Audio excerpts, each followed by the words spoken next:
or use the push-button panel in the cabinet.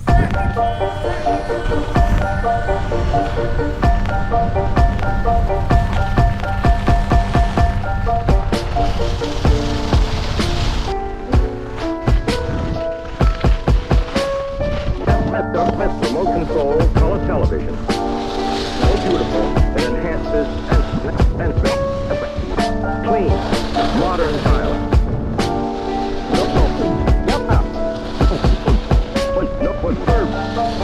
Master crafted of the finest wood, of the outstanding feature, of the one big feature that sets it apart. And each function is completely variable.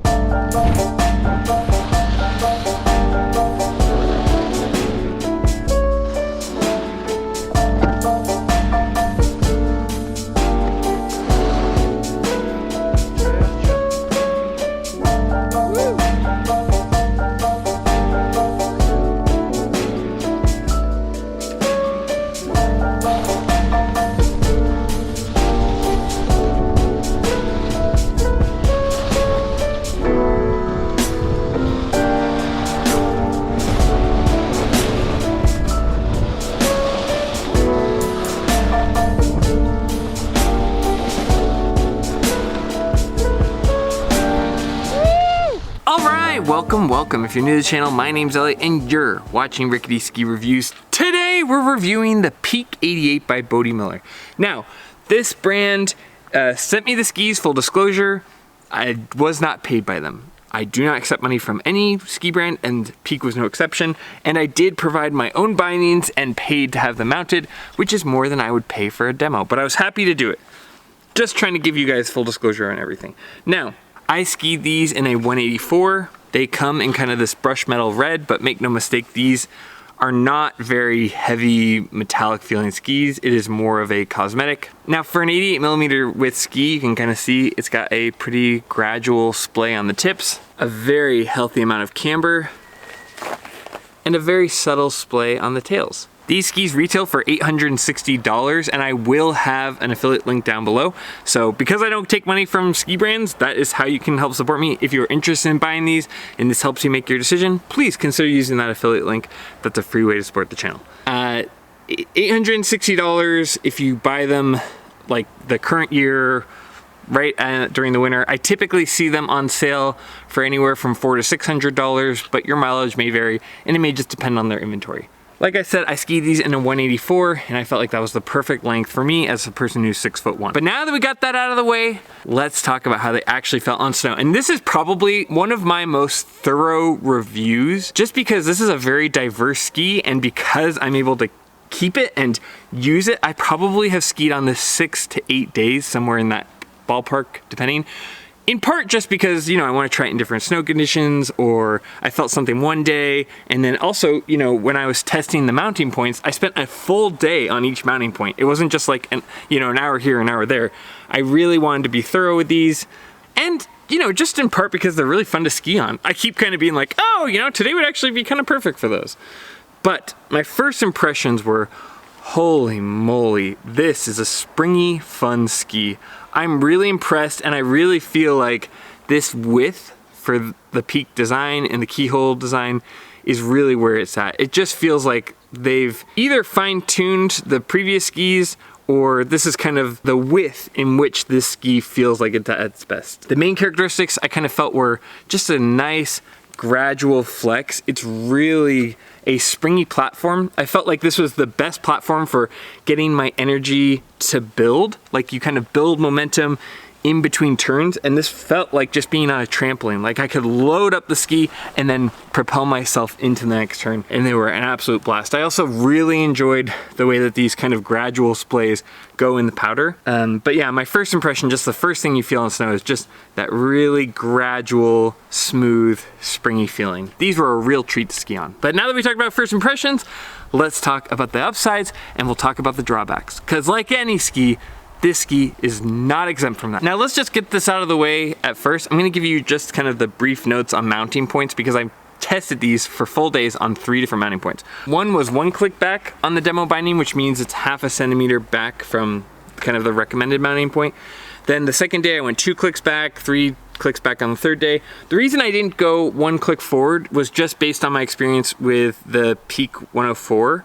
I just find that when I bring these Peak skis forward, I feel a little bit more tail drag and I don't enjoy the ski as much. And I've just have that experience, so I only tested going back from the mounting point, but I did find that mounting them back improved the performance. Your mileage may vary, and I do think that with a small brand like this, it's not the worst idea, honestly, to get demo bindings, just so you can kind of play with where you like the mounting point. It's not like it's super easy to demo these. If you're able to demo them, that's even better, right? But I think that if you're new to the Peak brand and you're looking at getting them, I don't know, it doesn't seem like a terrible idea to get demo bindings right off the bat. So here's just kind of my cliff notes. Okay, day 1, I feel like they were great at high speeds, very stable, flexible and true to shape. They were pretty good. It wasn't like the Peak 104 where it felt miles better. I felt like it was pretty solid at its standard mounting point. It was an 8.9 at that. Then day 2, that was where it was at for me. These were a 9.2 mounted 1 click back. I just felt like I could ride the full line on them. I didn't have to kind of be impatient with my turns. The smoothness of the carving and the edge hold was even better than at factory recommended. And at 1 click back, I felt like I could ride on the tails. They weren't really in my way, forcing me to disengage the edge. Not that they really did it true to center, but they were just, there was like a tiny little, fingernail bit of drag. This is like, once you get it back 1 click or half a centimeter, it's perfect. I didn't feel any tail drag. Day 3 was 2 clicks back. I just felt like it was too much. The ski starts steering itself, even when you don't engage it, especially your inside ski can start to wander, especially if you're in some of that heavier, deeper snow. I just feel like the ski starts to wander. You're not really that close to the flex point. It's like Icarus flying too close to the sun. It's just a little too much. Your mileage may vary based on how you ski, but I don't know. I didn't like that feeling of, oh, my ski's starting to turn without me. I'm just kind of along for the ride.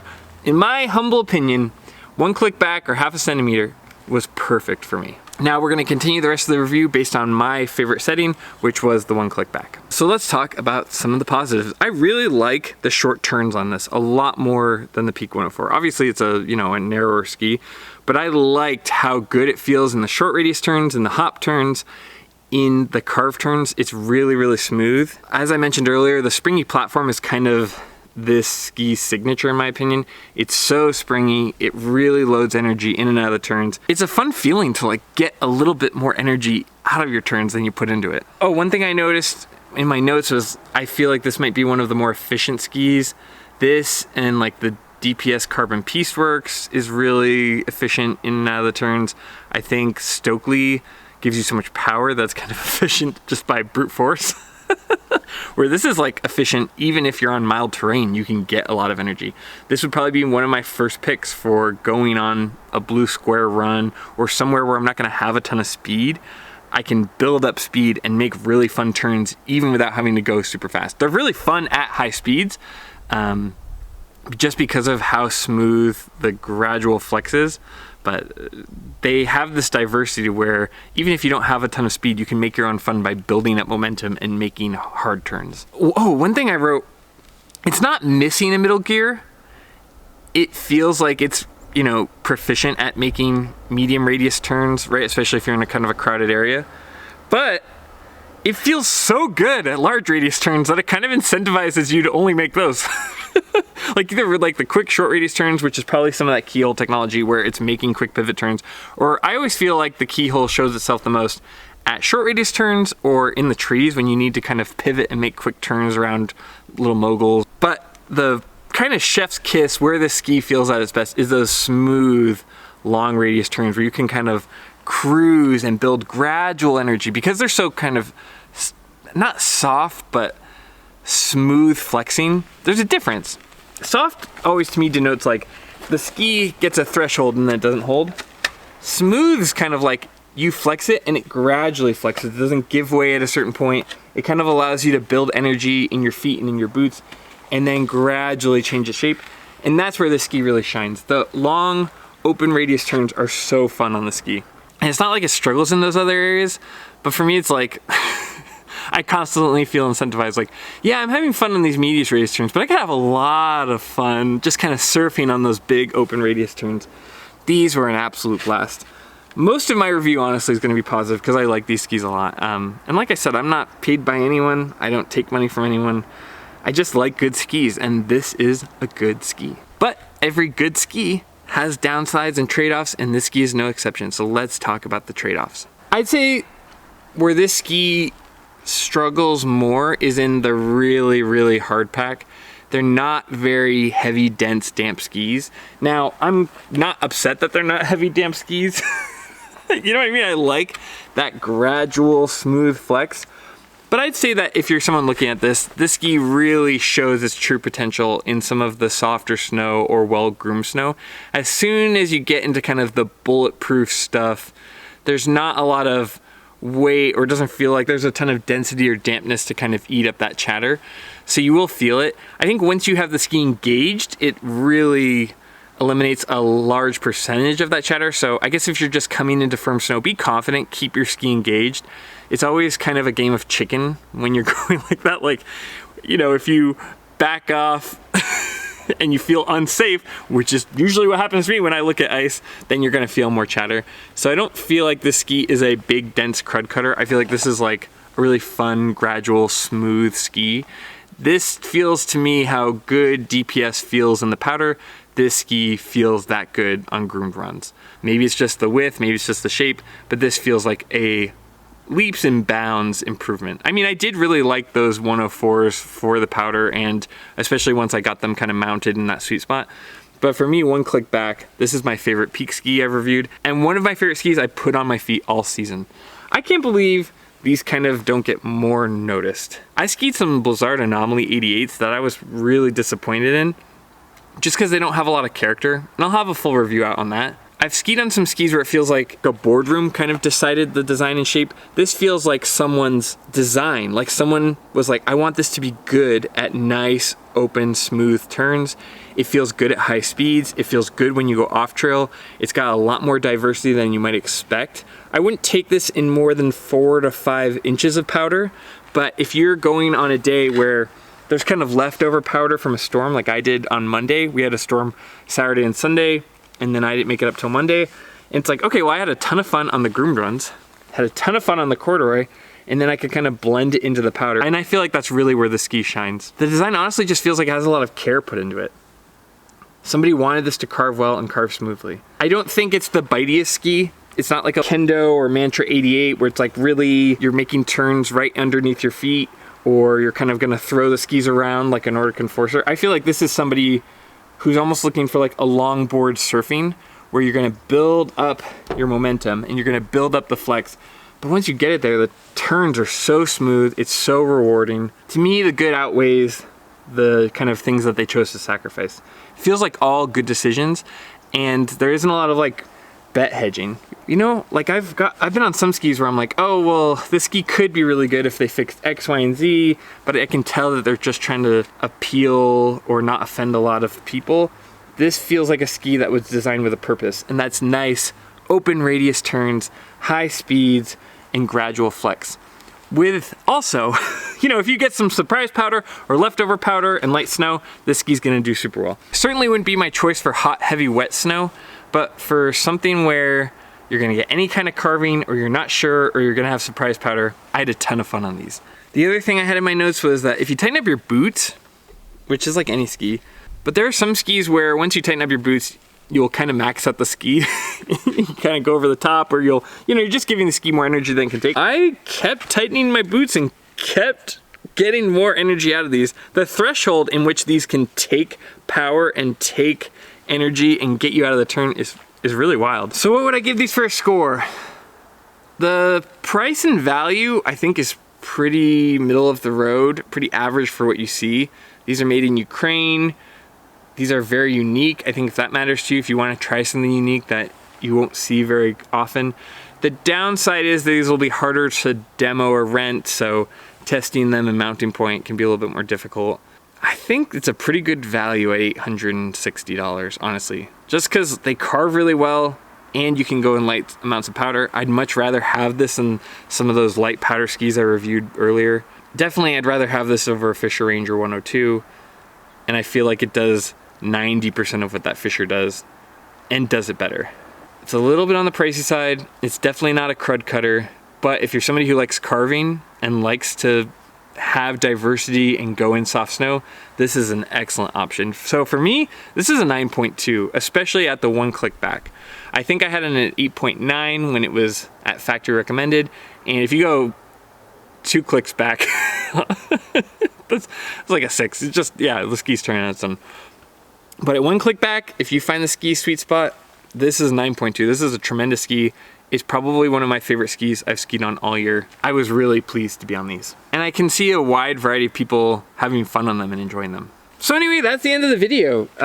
Big shout out to Peak Skis. Thank you for sharing these with me.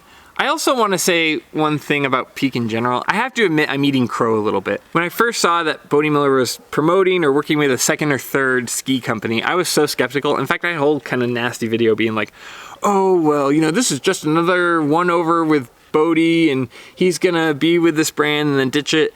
And kind of what I've found over time is, one, I was wrong, and I'm okay with being wrong. You know what I mean? Like, people are wrong. That's how you learn.